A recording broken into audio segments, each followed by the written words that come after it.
অসম জাতীয় পৰিষদৰ কাৰণে আজি এটা খুব ভাল দিন, কাৰণ দুবাৰ নিৰ্দলীয় হিচাপে বিধায়ক হোৱা জিতেন গগৈ ডাঙৰীয়া অসম জাতীয় পৰিষদৰ নীতি আৰু আদৰ্শৰ প্ৰতি আকৰ্ষিত হৈ তেওঁ আজি যোগদান কৰিছে। আৰু তাৰ লগে লগে তেখেতৰ যিটো স্বেচ্ছাসেৱী অনুষ্ঠান বোকাখাত নিৰ্মাণ গোটেও আজি আমাৰ দলৰ লগত চামিল হৈছে।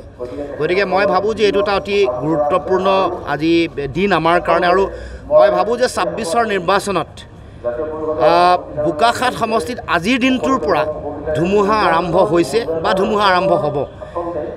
২০২৬ চনত ইয়াৰ ফলাফল সকলোৱে দেখিব।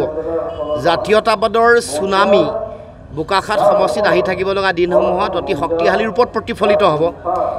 আমি সকলোৱে জানো যে আমি বিৰোধী ৰাজনৈতিক শক্তিবোৰ সকলোৱে একত্ৰিতভাৱে খেলিছোঁ বা একত্ৰিত হৈ আছোঁ, ২৬লৈকে থাকিব। আৰু আপোনালোকে সকলোৱে জানে যে গোলাঘাট জিলাৰ এই বোকাখাত সমষ্টিত সকলো বিৰোধী ৰাজনৈতিক দল আৰু বোকাখাত নিৰ্মাণ গোট সকলো ভোট একত্ৰিত হ'লে শাসকীয় দলৰ বিধায়কতকৈ বহুত হাজাৰ ভোট বেছি হয়।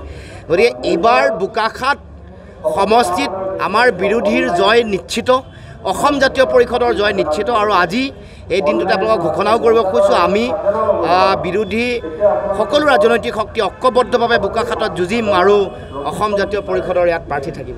মই এইটো খুব আন্তৰিকতাৰে গোটেই কথাবিলাক চিন্তা চৰ্চা কৰিয়ে আহিছোঁ। আৰু মোৰ যিমান সতীৰ্থ আছে সতীৰ্থসকলৰ মত বিনিময় কৰিছোঁ যে সময়ৰ আহ্বান যিহেতু আমি ইমান দিনে আপোনালোক সকলোৱে জানে যে বোকাখাত নিৰ্মাণ গোটৰ জৰিয়তে মই প্ৰতিদ্বন্দ্বিতা কৰিছিলোঁ আৰু নিৰ্দলীয়ভাৱে প্ৰতিদ্বন্দ্বিতা কৰিছিলোঁ। যথেষ্ট কষ্ট, কিন্তু এতিয়া কাৰণ এটা দলৰ পৰা মই শক্তি পাম। আৰু যিহেতু জাতীয় পৰিষদৰ সভাপতি ডাঙৰীয়া মনোজ্যোতি গগৈ তেখেত মোৰ একেবাৰে মানে ভাতৃ ঘনিষ্ঠ এটা আছে। আৰু তেখেতৰ যিবিলাক মানে বক্তব্য পদক্ষেপ ইও মোকে নহয় আমাৰ কৰ্মীসকলকো আকৰ্ষিত কৰিছে। সেইকাৰণে তেওঁলোকৰ আলোচনা কৰি জাতীয় পৰিষদত অহাৰ কথা ক'লোঁ। তেখেতে আজি মানে আমি গোটেই বোকাখাত নিৰ্মাণ গোটৰ লগত আপোনালোকে জানে যে বিভিন্ন দল সংগঠন জাতি ধৰ্ম সকলো আছে। আৰু যিবিলাক ধৰ্মীয় অনুষ্ঠান এইবিলাকৰ লগত মই জড়িতও হৈ আছোঁ। বিভিন্ন আজি শংকৰ সংঘই হওক, পালনামেই হওক বা মছজিদেই হওক, গীৰ্জাই হওক, এইবিলাকৰ লগতো মই আছোঁ। গতিকে সকলোৰে পৰা মই পৰামৰ্শ লৈছোঁ যে এইটো সকলোৱে কৈছে এইটো খুব ভাল হ'ব। আপুনি সদায়ে অকলশৰে লাগি থকাতকৈ এটা শক্তি পাব আৰু পৰৱৰ্তী সময়ত কাম কৰিবলৈ এটা সুবিধা হ'ব। বোকাখাত নিৰ্মাণ গোট সদায় থাকিব। নিৰ্মাণ গোটৰ কাৰ্য কাৰণ অৰাজনৈতিক সংস্থা, কিন্তু মই আজি ৰাজনৈতিক দলত মানে আমি যোগদান কৰিলোঁ। আৰু আমাৰ গোটেই নিৰ্মাণ গোটৰ কৰ্মচাৰীখিনিক বাদ দি নিৰ্মাণ গোট থাকিব। 21খন আঞ্চলিকেই থাকিব। 21খন আঞ্চলিকেই থাকিব আৰু নিৰ্মাণ গোটটো নিৰ্মাণ গোট হিচাপে থাকিব। আপোনালোকে জানে যে আজি এই ল'ৰা ছোৱালীখিনিক নহ'লে কোনে খুৱাব, হয়নে? গতিকে মানে একেবাৰে হগা মোটাৰ পৰা ধৰি একেবাৰে চব আমিয়ে কৰিব লাগে নহয়। এই বেমাৰ এই কিবা মানে 24 ঘণ্টা তেওঁলোকৰ লগত ডিউটি আমাৰ আছে। গতিকে যিসকল মই ইতিমধ্যে কৈছোঁ যে আমাৰ যিসকল কৰ্মচাৰী আছে আমি দৰমহা দিওঁ, তেওঁলোক থাকিব।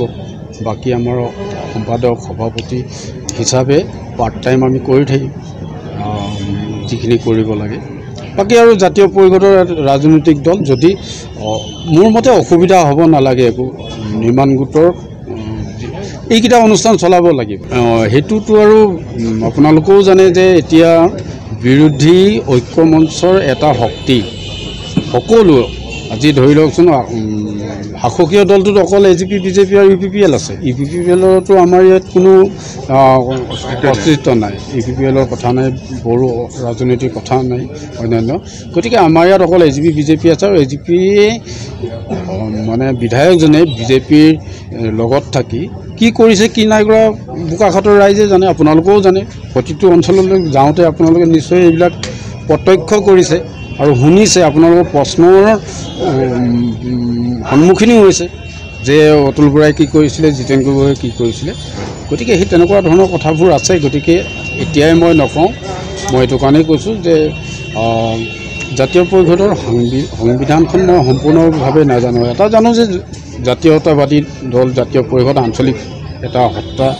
গতিকে সেইকাৰণে আৰু ময়ো ঠিক তেনেধৰণৰ মোৰ এটা চিন্তা চৰ্চা আগৰ পৰা আছে। তেওঁৰ প্ৰতি মোৰ এটা মানে দুৰ্বলতা আছিলে আৰু জাতীয় পৰিষদৰ জৰিয়তে মই ভাবিছোঁ অকল বোকাখাতেই নহয়, সমগ্ৰ অসমত আপোনালোক মোৰ এটা মানে কম বেছি পৰিমাণে বহু পৰিচিত লোক আছে। আৰু